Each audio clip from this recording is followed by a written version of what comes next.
como cada noche de entrar en su casa, iniciando esta semana. Hay veces que uno recibe invitados que son un lujo. Este es el caso de esta noche. Un gran lujo. Tener a Marcos Aguinis en el estudio en vivo. La otra vez lo grabamos y tuvo un éxito tremendo, una repercusión muy grande, la presencia de Marcos Aguinis, pero hoy lo tenemos en vivo. Y en esta noche queremos darle la bienvenida. Marcos, bienvenido otra vez al programa. Muchas gracias. Usted sabe que hay más de 1.500 canales en todo el país y en Latinoamérica que están bajando esta señal. Qué bien. Y va a haber mucha gente que va a llamar y va a preguntar cosas y va a recordar algunos de sus muchos libros. Pero yo no quiero hablar de sus libros, quiero hablar de su vida. ¿Cómo no? Porque estuve leyendo que nació en Cruz del Eje. Bueno, en realidad fue distinto. Yo vivía en Cruz, mis padres vivían en Cruz del Eje antes que yo naciera. Es decir, mi mamá estuvo embarazada de mí en Cruz del Eje, pero para mi nacimiento viajó a la casa de la madre, que vivía en Córdoba, porque en esa época no había médicos obstetras, eran parteras generalmente, claro, las que se ocupaban de asistir a la parturienta. Entonces viajó a la casa de mi abuela, que estaba en Córdoba, de modo que yo nací en Córdoba. Pero después inmediatamente volví a Cruz del Eje y pasé mis primeros 15 años en Cruz del Eje. Y de Cruz del Eje estábamos hablando, le pregunté si conocía al doctor Arturo Ilía, que era médico en Cruz del Eje, y me dice que sí. Lo conocí muy bien porque fue mi médico de infancia. Fue mi médico, él me atendía.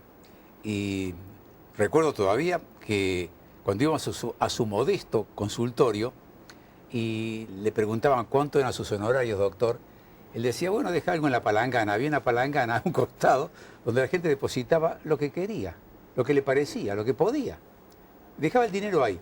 Y cuando venía otro paciente y él le prescribía un medicamento, y el paciente decía, pero doctor, yo no puedo pagar este medicamento. Bueno, saca de la palangana. O sea que esa palangana funcionaba con una suerte de banco, donde entraba el dinero y salía el dinero. Pero don Arturo Ilía actuaba como Alberto Schweitzer, como esas grandes figuras benefactora de la humanidad, con una santidad implícita. Era impresionante. La República Argentina no se da cuenta todavía a quién tuvo como presidente y qué grave fue el error que se cometió al sabotearle la presidencia. Lo sabotearon con huelgas innecesarias, con críticas burdas, espantosas, hasta que lo derrocaron. Y la Argentina perdió a un gran presidente que no solamente él como persona era un hombre admirable, sino que su gestión fue muy buena. La Argentina creció en todos los rubros en aquel momento con él. ¿Y si te encontraba por la calle antes y después de ser presidente, lo seguías saludando? Sí, claro, con toda normalidad. Yo me acuerdo que me encontré con él en un aeropuerto. Marcos, ¿qué haces acá? En fin, una gran cordialidad, era un hombre muy sencillo. Incluso él, después de ser derrocado y expulsado de la presidencia, no quiso aceptar el sueldo de expresidente. Fue a vivir en la casa de su hermano. Es muy distinto a los que lo sucedieron, ¿no? Muy distinto, muy distinto. Pero es bueno recordar, porque a veces uno piensa ahí, la Argentina ha producido modelos en su historia. Bueno, se habla de San Martín, de su honestidad, de Belgrano. Así es. Increíble lo de Belgrano, su honestidad a ultranza. Exacto. Pero queda muy lejano, gente que haya hablado por teléfono, que haya manejado un auto. Y la verdad que, no sé, ayúdeme, Marco, a mí me cuesta encontrar una persona a la que admirar. Hubo varios. Juan B. Justo fue uno, Alfredo Palacio fue otro, incluso Ricardo Balbín también. Gente honesta, gente que no se le podía adjudicar ningún tipo de actos inmorales o ilícitos, que amaban a la patria, que eran patriotas en serio. Eran los funcionarios que salían pobres de la función y no ricos como ahora. De modo que hemos tenido muchos ejemplos. El deterioro argentino comenzó, yo diría, a mediados del siglo XX. A mediados del siglo XX la Argentina comienza a perder el rumbo y se inicia un proceso de inmoralización en el país, como un veneno que se desparrama, como un gas que se desparrama por toda la sociedad y va comprometiendo a todos los estratos. A todos los estratos. Yo recuerdo, era pequeño todavía, vivía en Cruz del Eje, era la primera presidencia de Perón. Mi papá tenía una modesta mueblería allá y había una persona que venía con bastante frecuencia a hablar con mi padre, que era relativamente joven. Yo decía, papá, ¿de qué hablas con ese hombre? Mi papá no me quería decir nada. Entonces con el tiempo me dijo, mirá, dice, este es el hombre que me permite seguir trabajando en la mueblería y no me agobia con cierres e impuestos y cosas terribles. Es decir, ya estaba la coima en funcionamiento, a mitad del siglo XX. Sí. Ahí empezó. Lo que yo recuerdo de esa época, porque yo era chico, pero recuerdo haber ido un día a la carnicería con mi mamá, barrio, las calles de tierra. Yo vivo en la misma casa donde me crié. Así que hace 67 años que estoy en la misma casa. Con alguna cosa, viví en Estados Unidos un año en otra casa, pero es mi casa. Así que conozco el barrio y la gente del barrio me conoce. Y estábamos en la carnicería de Don Pedro, y de golpe un silencio se produce. Y entra una señora, no hace la cola, se pone al lado del mostrador, Don Pedro en silencio le da la carne y la mujer se va. Era la que dirigía el comité. Gallardo y Nogoyá. Me acuerdo dónde estaba el comité. Ya había casi como se había instaurado una suerte de espionaje claro, en los barrios. Así.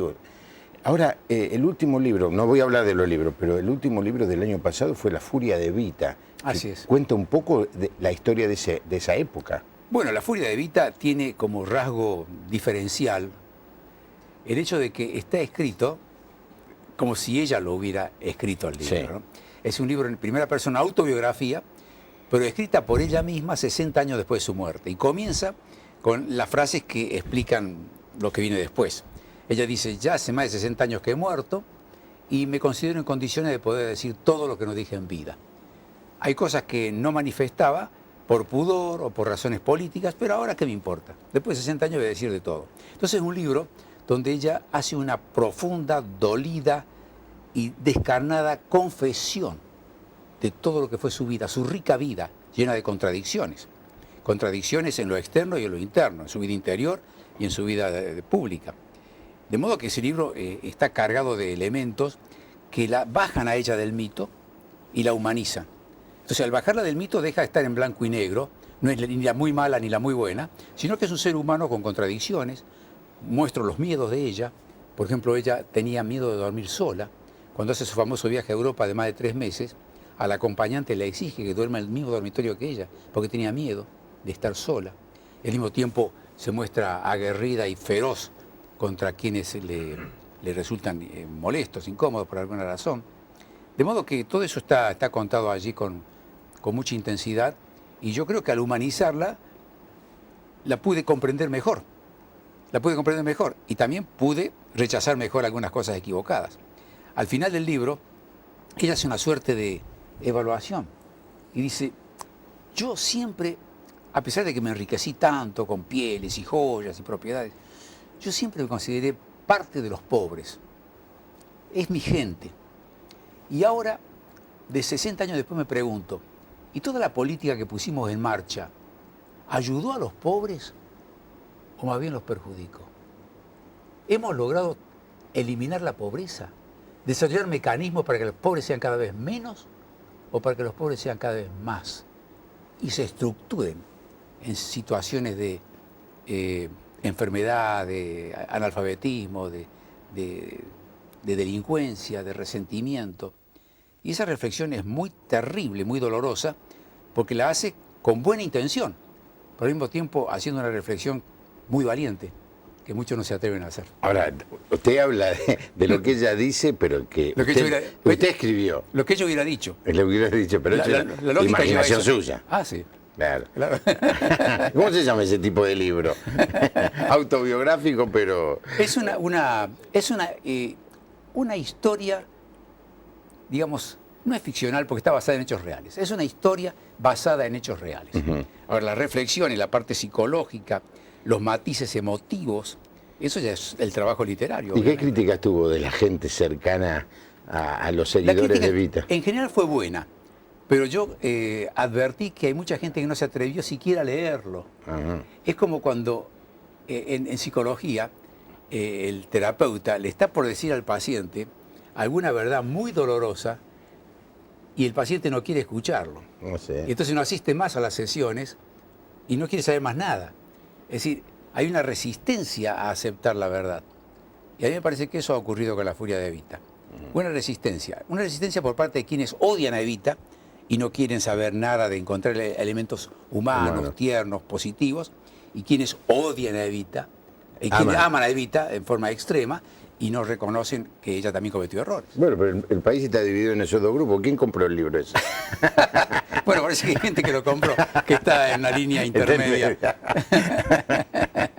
El problema de que sea un éxito editorial el libro, ¿lo condiciona un escritor? Cuando yo escribo, no pienso, ni trato de pensar en eso. El objetivo que tengo yo, y lo digo sinceramente, es tratar de escribir un buen libro.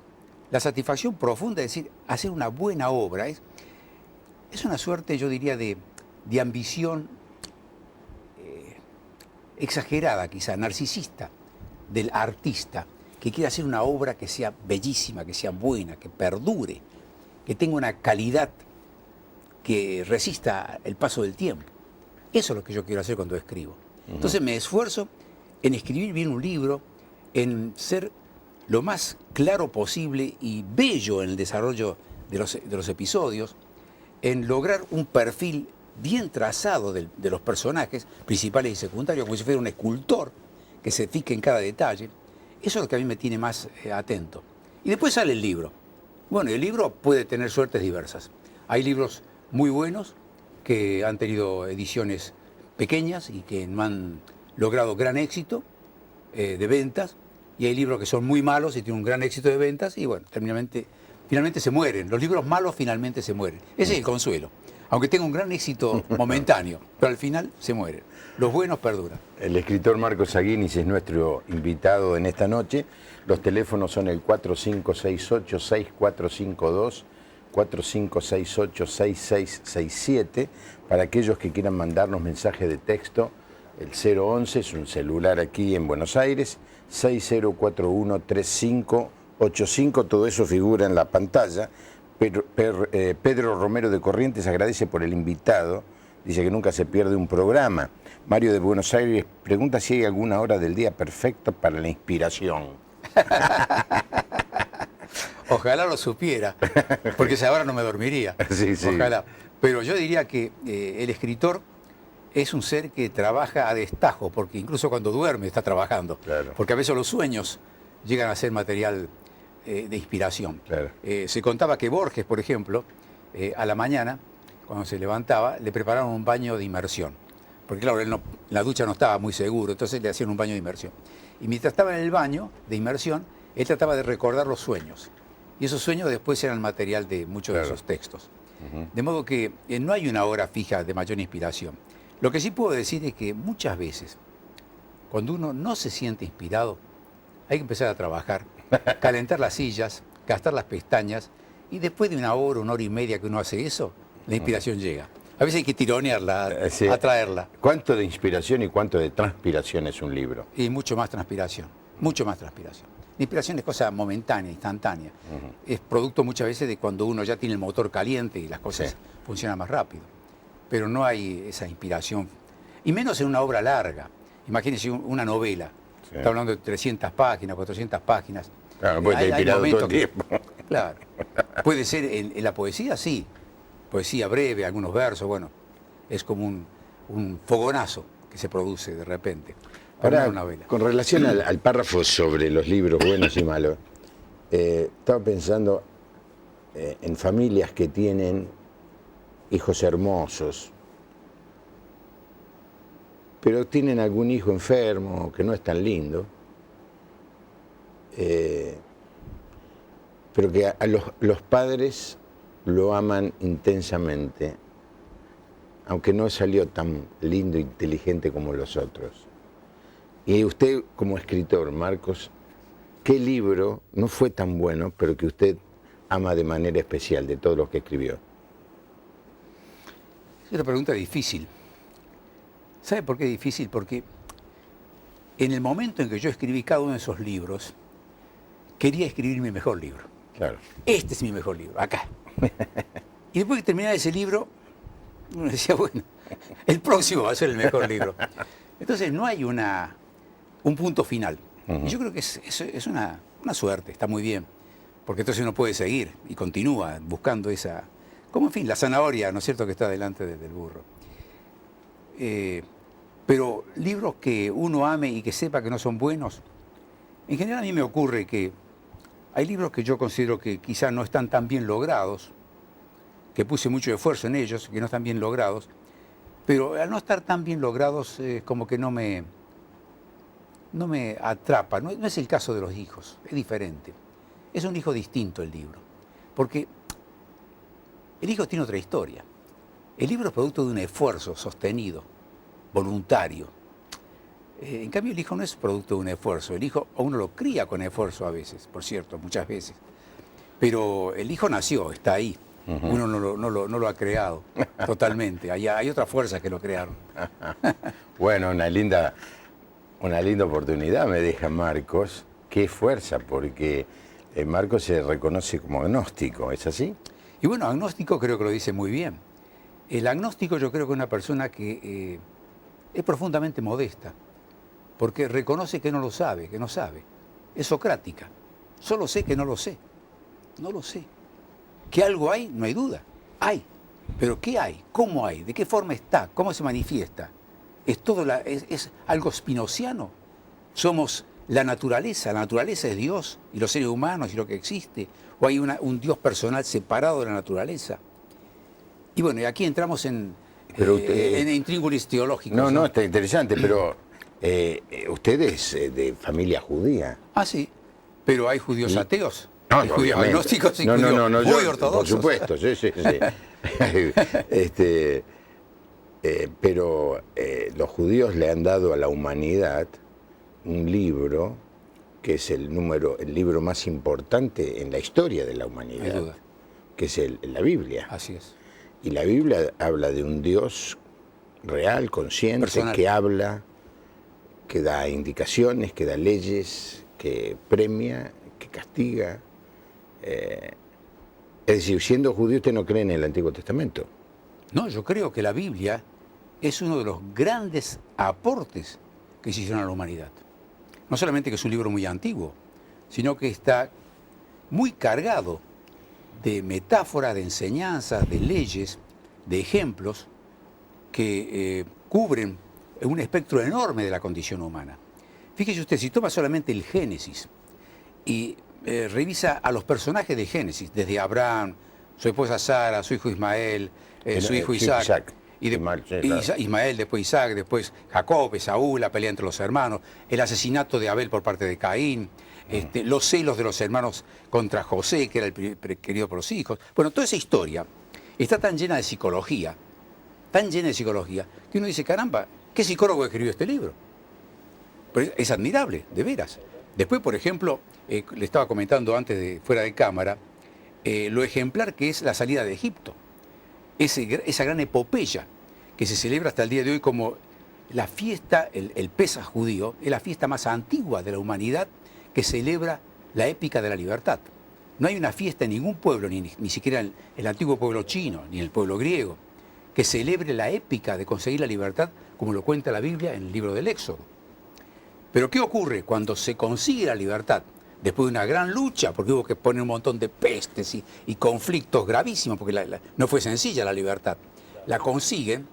¿Qué ocurre y qué cuenta el texto bíblico? ¿Que se quedaron en el desierto a mirar cómo pasan las nubes? ¿O esperando que el agua les llegue por lluvia? No. Fueron conducidos inmediatamente al monte Sinaí, donde les entregan la ley. Y Dios entrega la ley. Y están los mandamientos y toda la ley. Dándonos un ejemplo extraordinario al mundo y a los argentinos en especial. Que no hay libertad que funcione sin ley. Para ser libres tenemos que acatar la ley. Entonces se establece la ley. Pero ¿qué ocurre cuando se impone la ley? Hay resistencia. ¿Cómo se expresa la resistencia en la Biblia? A través de la creación del becerro de oro. Entonces prefieren el becerro de oro al Dios que dio la ley. Quieren un Dios que pueden ellos manipular y no el Dios que está arriba y que los maneja a ellos y les ordena a ellos. De modo que eso está lleno de ejemplos que son admirables y yo siempre en mis escritos he elogiado a la Biblia por ese valor notable que tiene, notable. Y un escritor católico como Paul Johnson, británico y católico. Historiador de primera magnitud. Magnífico, su historia, su libro Los judíos es un libro maravilloso, Ajá. muy completo. Él sostiene que la cantidad de escritos que ha producido el pueblo de Israel en la antigüedad es mayor a la cantidad de escritos que produjo el pueblo griego.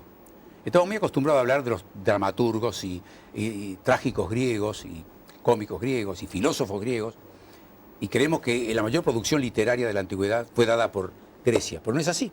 Según Paul Johnson, fue dado por el pueblo judío en la antigüedad, porque la Biblia es una parte de lo que se produjo en aquella época. Claro. O sea que hay muchos libros que se consideran apócrifos que no fueron incluidos dentro del canon bíblico, pero hay una producción mucho más grande todavía, y tantos libros que se han perdido, por supuesto, en los incendios y guerras. Ahora, ¿podría haber existido el pueblo judío sin Dios? Sin ese Dios que los cuidó, los protegió. Bueno, aquí viene es una pregunta que entra en el terreno teológico. Es como decir, ¿podría haber existido el pueblo chino sin Dios? ¿Podría haber existido el pueblo helénico sin Dios? ¿Podrían haber existido los incas sin Dios? El que cree en Dios opina que Dios está interviniendo en todo. Pero por otro lado, hay un elemento teológico muy importante también, y es que Dios no se mete en todo. Dios, junto con la creación, ha dado también la libertad. Ha dado también la libertad. Entonces, aquí nos encontramos ante dificultades bastante serias y con una suerte de, yo diría, de privilegio, que podemos discutir de esto hasta la eternidad, sin llegar al punto final. Eso es bueno. La familia Dávila de Cruz del Eje dice que le alegra mucho escuchar hablar del doctor Ilia, porque vivían a 2 cuadras de la casa de él. Qué bien, qué bien. Julia Rosa está mirando desde Sumampa, Santiago del Estero. Gonzalo de Santo Tomé dice que terminó de leer el libro La gesta del marrano y pregunta qué lo llevó a escribir esa obra y qué le dejó. Dije que no iba a hablar de los libros, es imposible con un autor no hablar de los libros. Yo también quiero hacerle esa pregunta, Gonzalo. Romina de Tucumán es fanática del doctor Aguinis, pregunta cuándo va a ir a Tucumán o a dónde se le puede escribir. Olga de Pergamino, muchos saludos y felicitaciones para el conductor y el invitado. Muchísimas gracias. Elba Koch dice que ahora el pueblo está más pobre que en la época de Evita. ¿Sí? Sin valores y sin ética. Coincido. Carlos de Gualeguaychú puede hablar sobre el libro Pobre Patria Mía. Doris dice que el libro de Eva se consigue en Rosario, que le encanta el invitado. Bendiciones. Ricardo de Río Cuarto pregunta si el doctor era cirujano en el Instituto Médico de Río Cuarto. En la Clínica Regional del Sur era neurocirujano, de Río Cuarto. Mire usted. Espero que le haya salido bien esa operación a Ricardo, ¿no? Susana de Ituzaingó, ¿cómo se llama el libro de Eva? La furia de Evita. La furia de Evita. Omar del Chaco pregunta si el escritor, si ser escritor, ¿se nace o se hace? Y si es así, ¿a qué edad uno piensa? Las dos cosas. Las dos cosas. Hay algo con la cual uno nace y ya después hay que hacerlo. Hay gente que nace y no ocurre nada con lo que nace, no lo cultiva. Eso pasa con cualquier oficio, con cualquier habilidad, Claro. cualquier conocimiento, Claro. Pero hay que hacerse, pero claro, hace falta tener ciertas cualidades para poder... Claro, pero descollar un poco. quizá la audiencia no sabe, hasta casi los 40 años, Marcos Aguinis fue médico neurocirujano. Y un día plantó y se dedicó a la literatura. Sí, no, y pasé a la psiquiatría y el psicoanálisis. A psiquiatría y el psicoanálisis. Sí. Pero también dejó eso. Y bueno, ya hace pocos años, hasta hace 5 años más o menos. Ejercí bastante. Ejercí bastante las dos áreas. Mire usted, y la escritura. Y la escritura todo el tiempo, eso. Todo el tiempo. El motu perpetuo. Bueno, la gesta del marrano. La gesta del marrano. La gesta del marrano, bueno, no sé por qué se me ocurrió. Era la época en que se celebraba los 500 años del descubrimiento de América. Entonces leía, me parece, en aquella época, textos vinculados con esa etapa colonial. Y en algún momento me topé con un personaje que había nacido en Tucumán, en la primitiva Tucumán, que se llamaba Ibatín, Francisco Maldonado da Silva, y me enteré que fue un personaje que era un judío secreto, decía un marrano, que fue quemado vivo por la Inquisición en Lima. Me llamó la atención esa historia Y bueno, la comencé a investigar y finalmente, bueno, fue desarrollándose este libro que creo que, según algunos, consideran que es mi obra mayor. Yo no estoy en condiciones de decir cuál es mi obra mayor, cuál es mi obra menor o la intermedia, pero bueno, es un libro que ha tenido una gran repercusión, incluso fuera de nuestro país, fue traducido a varios idiomas, es un libro que fue muy estudiado, analizado, elogiado, La gesta del marrano. El otro libro que mencionan acá es Pobre Patria Mía, que lo publiqué en el año, 2009, y fue el libro más vendido en ese año. Ese libro está basado en lo que se atribuye a las últimas palabras de Manuel Belgrano, que algunos dicen que él exclamó, ¡ay, patria mía!, y otros dicen, ¡pobre patria mía! Entonces se me ocurrió escribir Pobre Patria Mía, porque yo en ese momento advertí que las cosas en la Argentina iban muy mal, de mal en peor, que se agravaban rápidamente. Y me producía un gran dolor. Y aquí, si volvemos al tema de la Biblia, aunque sigo siendo agnóstico, a ver si lo convertimos en esta hora. Sentí como eso que supongo yo sentían los profetas. Los profetas sentían como una voz interior, sentían como un fuego interno, algo que les producía un vigor, una suerte de locura que no podían controlar. Entonces se lanzaban a hacer sus denuncias, incluso pensando que la gente no iba a acatar lo de ellos, y así que muchos fueron atacados a pedradas, muchos de esos profetas, ¿no? Pero otros se metían en la corte real, como Natán, que fue a increpar al rey David. ¿Quién era Natán? Era un campesino. De repente está en la corte del rey David increpándolo al poderoso rey David. Y yo sentí algo así, como un sentimiento profético, diciendo, acá yo presiento algo, siento algo que me duele, la Argentina va muy mal, a pesar de que en el 2009 no parecían las cosas que iban tan mal. Yo decía, van muy mal. Y escribí ese libro. Y para que los argentinos lo leyeran y se enteraran, le puse al género, no puse ensayo, le puse panfleto. El género es panfleto, porque es un género panfletario, porque es del primer renglón. Hablo a los gritos en ese libro, con dolor, como denunciando lo que está pasando en el país. Y ahí hablaba de la anomia, y de la inseguridad, y de la inflación galopante, y de la corrupción brutal que padece nuestro país. Denunciaba todo eso. Y ese libro, que es breve, hace un catálogo de los males que están volcándose como una lluvia venenosa sobre la Argentina. Por supuesto que mucha gente lo ha leído y le ha impresionado, y este oyente, evidentemente por esa razón, lo menciona también. Pero esa es la característica de Pobre Patria Mía. Quienes lo ojeen hoy en día, lo lean, van a darse cuenta que lo que se está hablando ahora ya estaba anunciado ahí. Marco, ¿fue antes de que usted se descompuso? Sí, fue antes. Antes. Yo me descompuse hace 3 años más o menos. Y esto, el 2009 ya son más, 4 años, ¿no? Sí. No tenía que ver una cosa con otra. No. Yo creo que no. ¿Su descomposición física qué fue? ¿Cardiológica? Mire, la cosa no fue muy clara. No fue una ACV, fue una encefalitis que tuve, por virus. ¿Por qué tuve el virus? ¿De dónde vino el virus? No sé. Súbitamente yo empecé a tener... Algún viaje se lo agarró seguro. Posiblemente. Yo venía de un viaje. Entonces, como que empecé a olvidar dónde estaba, qué día era. Entonces, y entré en coma. Entré en coma, y el coma duró 2 semanas. Y me dieron por muerto ya. Ya consideraban que estaba muerto, porque en una convulsión tuve tragué el vómito, y aspiré el vómito, inspiré el vómito, y se me produjo una neumonía, y la neumonía se complicó con un problema renal, hubo que hacer diálisis, fue terrible. Estuve internado como 45 días, y después salí. Y bueno, la gente me decía, gracias a Dios te has recuperado. ¿Y usted le decía? Y yo le decía, como Dios no tuvo nada que ver con mi enfermedad. Bueno, temas teológicos a debatir. Y es posible que sí. Puede ser, que me haya querido castigar por algo. No, lo está tratando de llamar la atención. Puede ser. Buena observación. El otro día, charlamos 10 minutos antes del programa, pero fue muy rica la charla. Hablábamos sobre los 40 años del pueblo de Israel en el desierto. Sí. Y usted dijo, fue una escuela. Fue una escuela, tal cual. Y quizás fue una escuela esto. Puede ser. No lo descarto. Soy agnóstico. No sé. Ojalá me ilumine. Ojalá usted me ilumine, o que Dios mismo me ilumine. Ya sabe que le voy a hacer. Voy a hacer algo peor. Le voy a pedir a la audiencia que ore para que Dios lo ilumine de alguna manera. En algún momento alguien se cruce con usted y le diga algo que justamente usted en No ese me momento molestaría. está necesitando. No, No me estoy molestaría seguro para que nada. Yo considero que la religión cumple un rol muy importante, especialmente en esta etapa de la humanidad. no. Sí, Especialmente en esta etapa que el mundo está muy confundido, está muy desorientado, está como atolondrado por cambios, por informaciones que no tienen mucho contenido, que no tienen mucho sentido.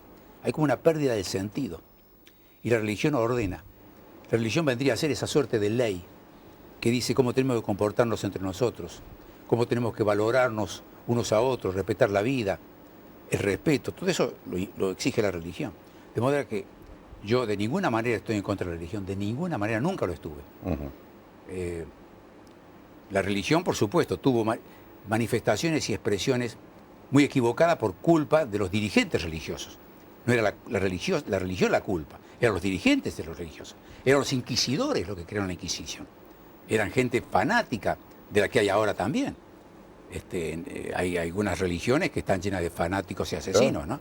Lo sabemos bien, no quiero dar el nombre para no crear problemas de otro tipo, pero algunos clérigos que incitan al suicidio y a matar gente, matar inocentes, ¿no? Eso es grave, sí. muy grave. Me deja leer algunos mensajes. Chango Ocaranza de Entre Ríos. Felicitaciones por el invitado Alberto de Trelew. Cada día tiene un invitado mejor. Bueno, esto es elogio para la producción. Carlos de Salta, desde su perspectiva, ¿cómo podría enfrentar la agorafobia? ¿Qué será eso? ¿Qué libro recomienda para esta dolencia? Agorafobia, ¿existe eso? Sí, la agorafobia es el miedo o la fobia a los espacios abiertos.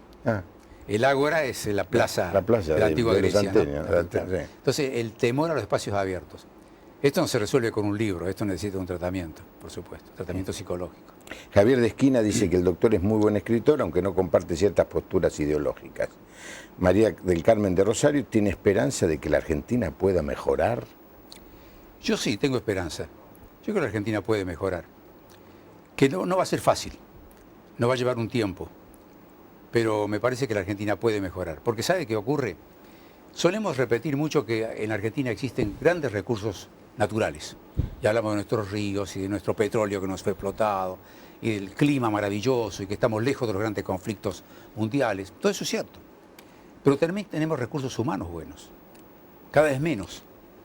Los buenos recursos humanos se están deteriorando, se están disminuyendo, están envenenándose también, contaminándose. Pero todavía existen. En la Argentina, por ejemplo, hoy en día tenemos una playa de buenísimos periodistas. Hay periodistas muy buenos, hay científicos muy buenos, hay profesionales muy buenos. Hay gente buena en la Argentina, gente capaz. Por cierto que esa no es la gente que se estimula para que crezca, para que aumente, ni la gente que nos gobierna. En la Argentina se ha instalado una suerte de ineptocracia. Algunos dicen ineptocleptocracia, que significa ineptos y ladrones, y que son toda una cracia, si es un gobierno.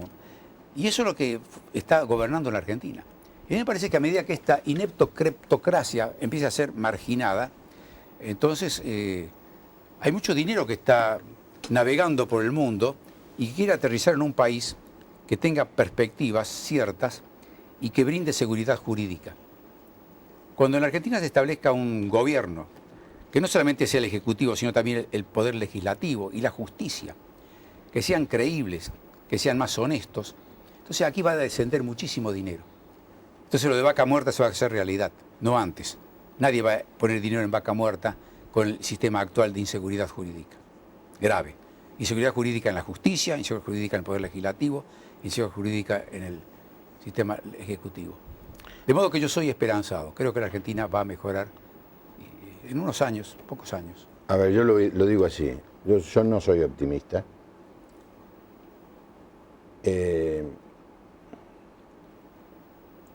Tengo la esperanza de que en el futuro no inmediato, yo dentro de 20, 30, 40 años, cuando yo ya no esté, una esperanza, mis nietos puedan crecer en un país más honesto, más justo.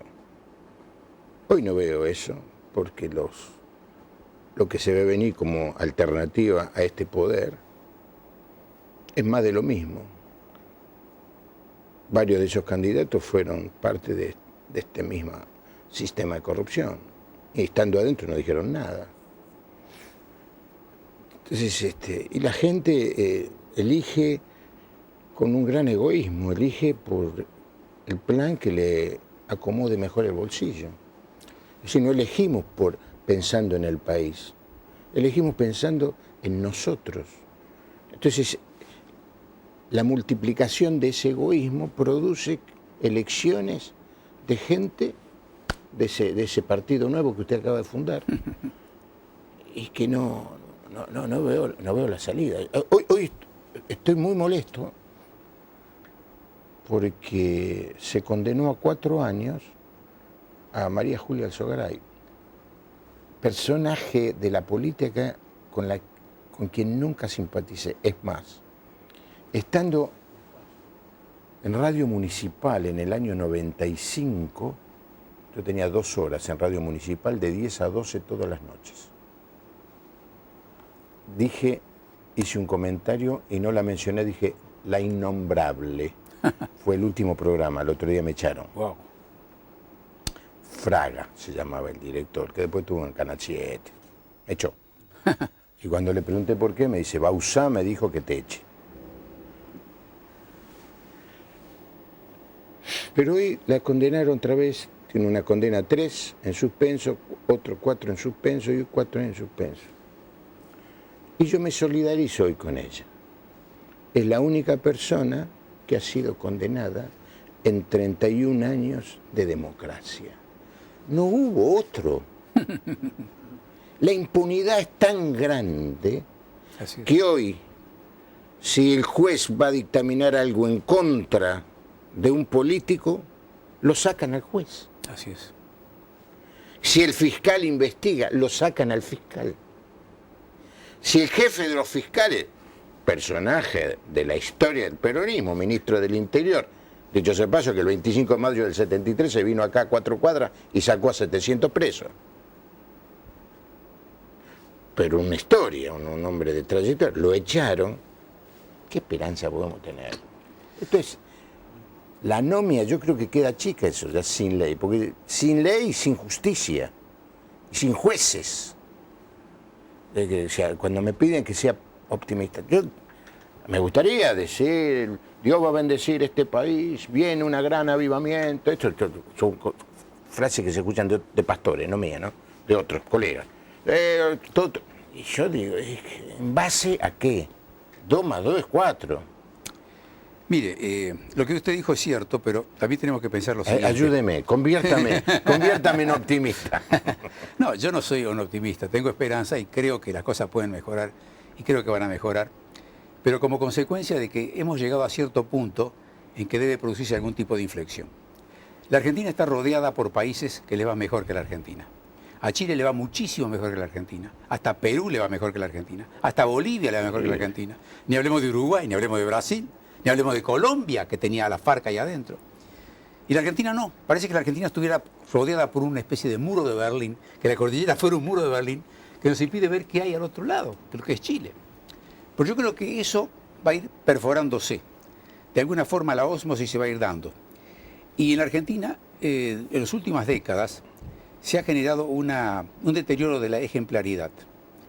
Es decir, los maestros no son ejemplos para los alumnos, los padres no son ejemplos para los hijos y los gobernantes no son ejemplos para los gobernados. Son malos ejemplos, malos ejemplos. Todavía hay padres que van a pegar a los maestros y los maestros todavía no saben enseñar bien porque no enseñan muchas cosas. Y hoy me encontré hoy con una señora que me dijo, mi nieto es un policía. Y el otro día tuve que arrestar, dice, a un asesino. ¿Cómo arrestar a un asesino? Sí, estaba matándolo. ¿Y cómo? ¿Y no le pegaste un tiro en el pie? No, dice. Yo tengo que atenderlo con mucho cuidado, que no se vaya a lastimar y meterlo despacito en el auto celular y llevarlo a declarar. Una vez que le toman los datos, lo dejan en libertad. Es decir, aquí las fuerzas de seguridad están a favor del delincuente, no de la víctima. Bueno, todo eso en la Argentina se ha deteriorado a tal extremo que ahora sufrimos lo que estamos sufriendo, pero ya la sociedad está como hartándose de esto. Y aquí yo creo que tiene que venir una inflexión. Esto no puede continuar.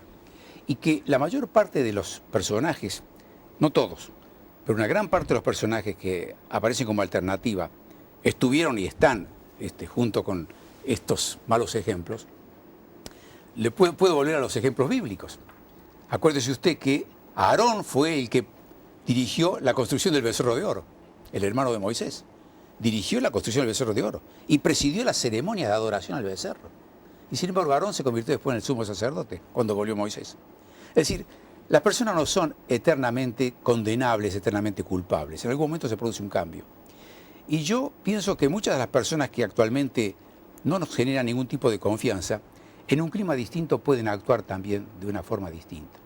Lo que ocurre es que en la Argentina se ha vuelto realidad el tango cambalache. Y el tango cambalache fue escrito en el año 1935. Cualquiera es un ladrón. Mezclado con el Stravinsky, va Don Chocho y la Miñón, Carnera y San Martín.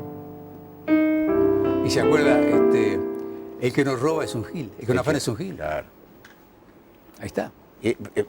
Bueno, yo sabía que... Entonces yo decía que antes, comenzando el mediado del siglo XX, ahí comienza la Argentina a degenerarse. Ah. La década del 30 fue básica ahí, fue fundamental. Fue el atentado contra la Constitución Nacional, el más grave de todos, el primer golpe de Estado, después de 70 años de estabilidad. Y bueno, y entre el nazismo, entre el fascismo, el comunismo, bueno, y se empieza a deteriorar todo.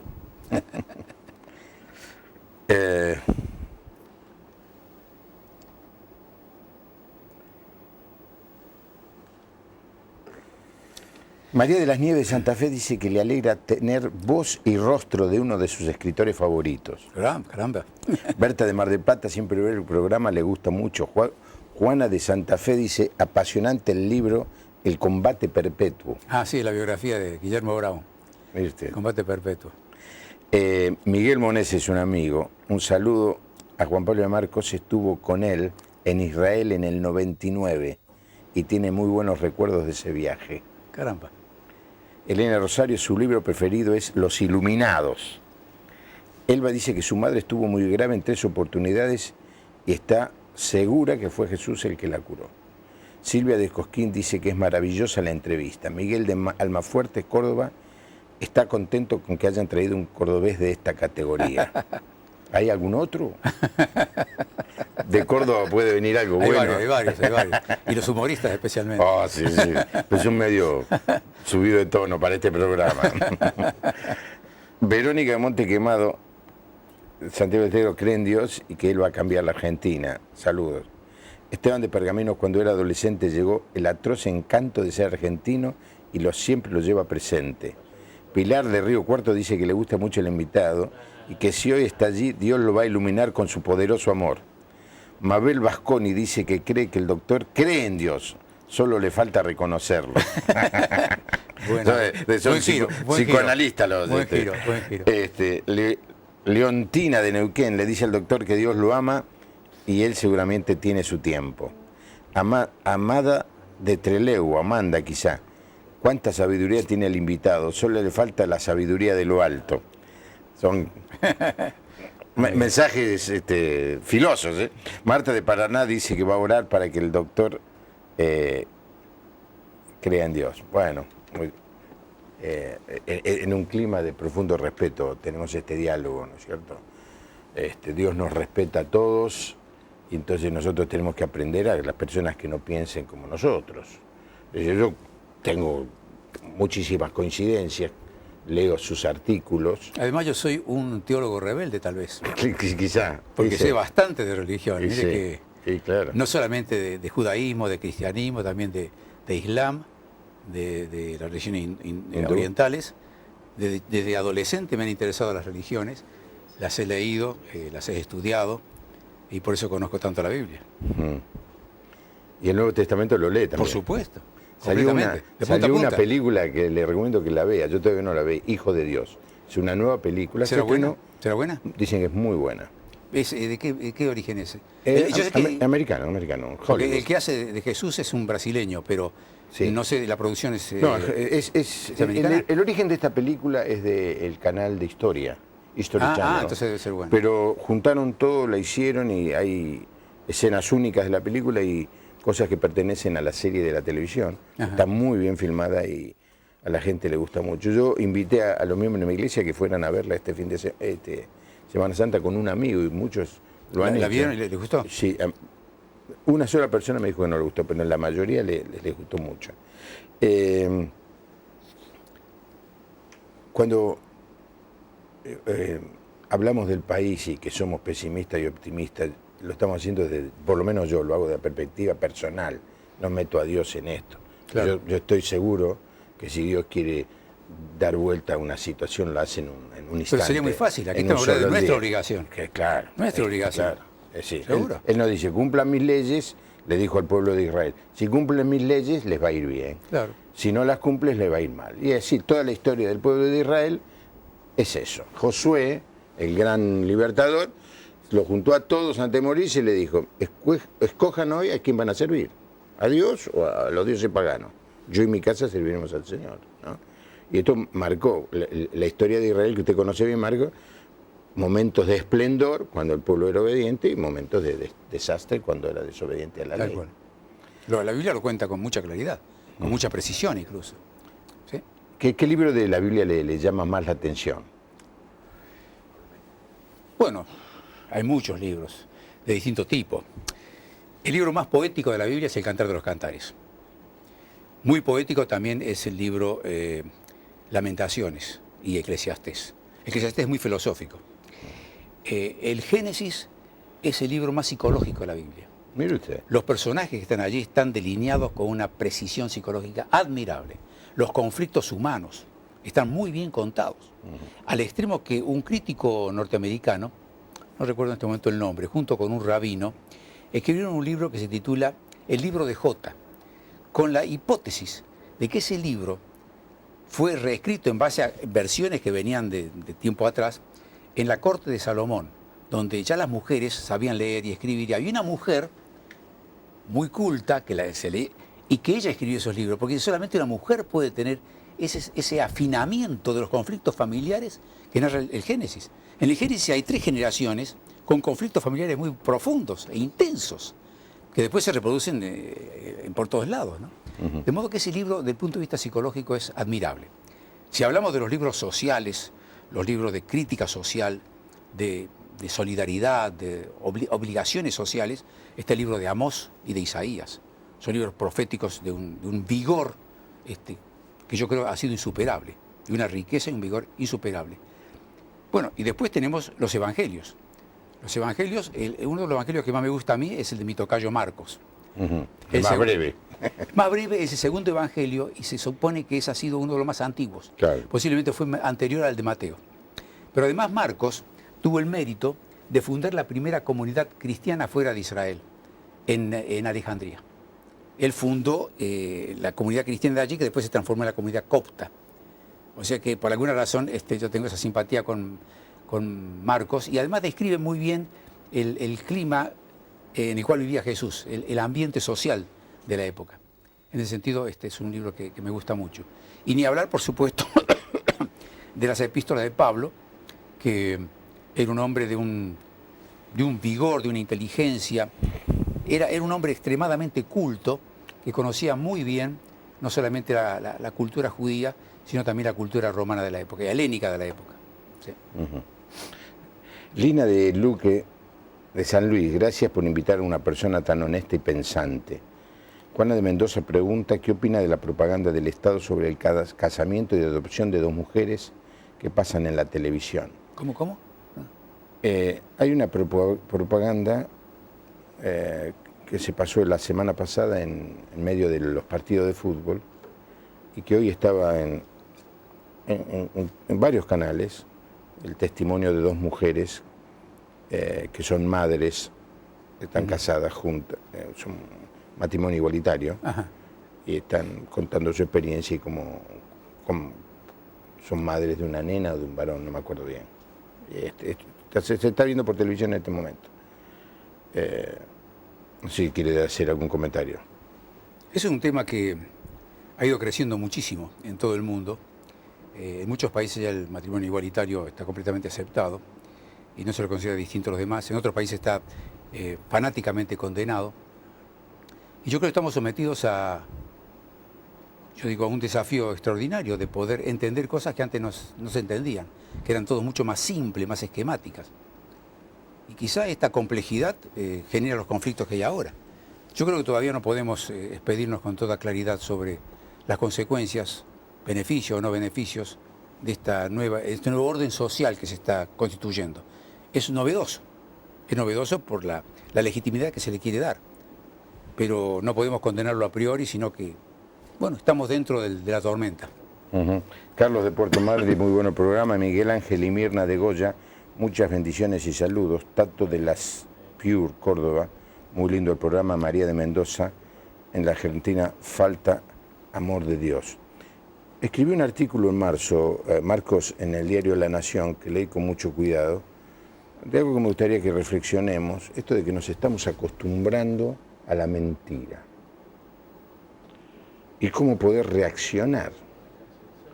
La verdad que me impactó mucho el artículo, porque es cierto, primero uno reacciona y después ya la sociedad no está reaccionando. Se nos miente alevosamente, obstinadamente, perversamente, y ya ni discutimos. Es más, yo creo que ya hoy no se sabe la gran pregunta de Pilato, ¿no? ¿Qué es la verdad? ¿Qué es la verdad? ¿Qué es la verdad? ¿Qué lo motivó a escribir ese artículo? Bueno, yo creo que lo escribí con la desesperación, el dolor y también la rabia de notar que la Argentina se volvía indiferente a ese agravio que es la mentira. Usted sabe que mentir es un pecado condenado en los 10 mandamientos. Sí. Entre los grandes pecados, no matarás, no mentirás, no robarás. Son los grandes, digamos, las grandes órdenes que vienen de arriba. Y aquí se miente como si eso no significara nada. En Estados Unidos, por ejemplo, mentir en ciertas circunstancias es un delito muy grave, muy grave. Cuando uno jura que dice la verdad, si no la dice, puede ser sometido a sanciones extremas. Y aquí en Argentina eso no ocurre. Se miente continuamente y claro, ha llegado un momento en que nos hemos anestesiado. Es como una suerte de reflejo que se va apagando al ser reiterado en forma continua. Y esta es una suerte de anestesia que se ha difundido en el país, la anestesia a que nos mienten, nos roban. Por ejemplo, roban pero hacen. Mire usted qué absurdo. Hacen porque tienen que hacer y para eso se los eligió. Se los eligió para que hagan, no hay ningún mérito. Pero robar es otra cosa. Y mienten y aceptamos que mientan y continuamente se miente. Y esto es lo que va a producir, lo que yo espero que produzca una reacción. Es decir, llega un momento en que hay un límite, hay un límite. Hay un límite incluso en la condición humana general en que se llega a un precipicio, a un borde del cual no se puede seguir. Hay que parar ahí. Y yo creo que la Argentina está avanzando hacia allí. Lo que ocurre es que la Argentina es un país tan rico, no solamente recursos naturales, como dije recién, sino también recursos humanos, que funciona como una colchoneta que jamás se hunde. Cuando está por hundirse todavía flota y seguimos flotando. No hemos tenido una crisis extrema acá. No hemos sufrido la bomba atómica de Japón.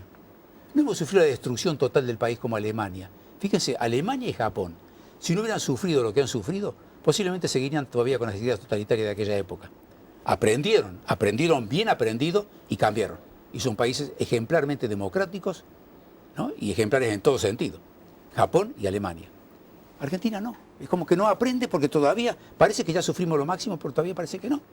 Pero yo creo que si apelamos a Dios, diremos que hasta el 2015 las cosas van a seguir empeorando. Van a seguir empeorando. Y eso posiblemente lleve a que se comience a reflexionar de otra forma y hay otro tipo de reacción. Los otros días, yo lo comenté un par de veces aquí en el programa, alguien dijo en un programa de televisión algo que me impactó muchísimo. No me podía dormir pensando en esa frase. Si el problema de la Argentina es que 1/3 de la población es prescindente. Yo escuché eso, es terrible. Yo lo escuché, es terrible. Pero tiene una gran parte de verdad, ¿eh? Es un tercio. Claro, es terrible porque hay parte de verdad. Es verdad. Claro. Es un tercio que vive de subsidios, que son los niní, que es la pobreza estructural, que no produce, que no trabaja, que no estudia. Un tercio. En la Argentina, de cada 4 argentinos, 1, por lo menos, está en situación de extrema pobreza. Claro, aquí como las estadísticas son producto de manipulaciones mentirosas, no se sabe exactamente cuánto es. Algunos dicen, pero los restaurantes están llenos y los teatros están llenos. Pero esto es una cosa que lo entiende un niño. En la Argentina, con 200.000 ricos, llena todos los restaurantes y llena todos los teatros. No hace falta más. Pero somos 40 millones. No somos 200.000. Y con ese argumento engañan. Como que en la Argentina ahora se quiere usar el método de lograr que haya analfabetos que tengan el diploma de colegio secundario. Usted sabe que un sistema educativo que está poniéndose en moda ahora, para hacer creer que todo el mundo en la Argentina tiene colegio secundario terminado, va a haber un método rápido por el cual se aprueban materias así en forma acelerada, prácticamente sin estudio, y le dan el título de que usted tiene el título de colegio secundario. Pero claro, el que tenga ese título de colegio secundario por ese método no va a conseguir trabajo en ningún lado, porque sabe que es un analfabeto. Claro. Y vienen después los de PISA, eso, evalúan, y me decía ayer una maestra, estuvo trabajando no lejos de acá, en Fuerte Apache, chicos de 7º grado, no saben leer. No saben leer. Y el trabajo de ella era estudiar comprensión de texto. Y dije, ¿qué texto van a comprender si no pueden leer? 7º grado. Eso me hace acordar un chiste cordobés, si me permite. Y como no, a un cordobés se le permite todo. Se encuentran 2 viejos amigos y le decía al otro, uno al otro, che, negro, ¿es cierto que vos terminaste el colegio primario? ¿Pero qué te crees? Por supuesto que terminé el colegio primario, pero por supuesto. Decime, ¿sabés la regla de 3? Pero claro, no de memoria, pero la sé.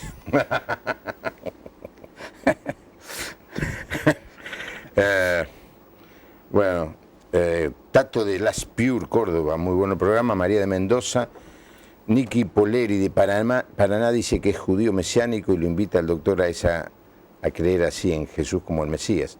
Cristian de Santa Fe pregunta qué opina el doctor de las profecías sobre Jesús en el Antiguo Testamento, porque usted mencionó el libro de Isaías. Así es. Javier de Esquina no comparte el matrimonio igualitario, pero apoya otros medios de este gobierno. No concuerda con muchas de ideas del doctor, pero merece todo el respeto y consideración de todos. Nos felicita por el programa. Muchas gracias. Bueno, aunque te le parezca, se nos fue el tiempo. Cierto. Y todavía no empecé con el tema que quería tratar. Marco, muchísimas gracias. Gracias a por usted y molestarse. gracias a la audiencia tan atenta y tan gentil y cariñosa. Muchas gracias. Ahora, le hago esta reflexión. Si Dios no existe, usted está fenómeno. ¿Por qué? No, porque como no sabe si existe o no existe, no pasa nada. El problema que se le presenta a usted, Marcos, es que si Dios existe, usted va a estar en problema. De ninguna manera. Yo me acuerdo de una frase del gran poeta Heinrich Heine, que fue un judío converso. Converso por la fuerza, vivió en el siglo XIX, el principio del siglo XIX, un poeta alemán muy bueno. Y él dice, si Dios existe yo no tengo ningún problema, porque él se convirtió y después decía que era agnóstico como yo. Dice, si Dios existe no va a tener, Dios me va a perdonar, ese es su oficio. Si Dios existe, me va a perdonar. Y por otro lado, le digo a toda la gente que nos escucha y que son creyentes, que mantengan la creencia, porque es más fácil vivir con una creencia. Es más fácil si uno es creyente, le aseguro. Bueno, yo tendría que retrucarle eso de que Dios nos va a perdonar a todos, tengo mis dudas. Porque si fuera así, tan fácil, no hubiera entregado a su hijo para que muriera para llevar mi propia culpa. Si sacrificó a su hijo para perdonarnos, el perdón universal no debe ser tan accesible, y en eso discrepo de mi invitado amablemente. Muy bien. Muchas gracias, que a usted. Ha sido un privilegio, Marcos. Espero que le haya gustado. Mañana el programa tiene que ver con una familia en que de golpe se encontraron con que el padre se fue de la casa y dejó a la esposa, a su hija y a su hijo y cómo vivieron eso. Ella es psicóloga, el hijo es psicólogo y la hija menor también es psicóloga. Wow. Vamos a ver mañana cómo salimos, cómo se supera la separación de los padres, ese es el tema. Que tenga una buena noche, que Dios les bendiga. Hasta mañana.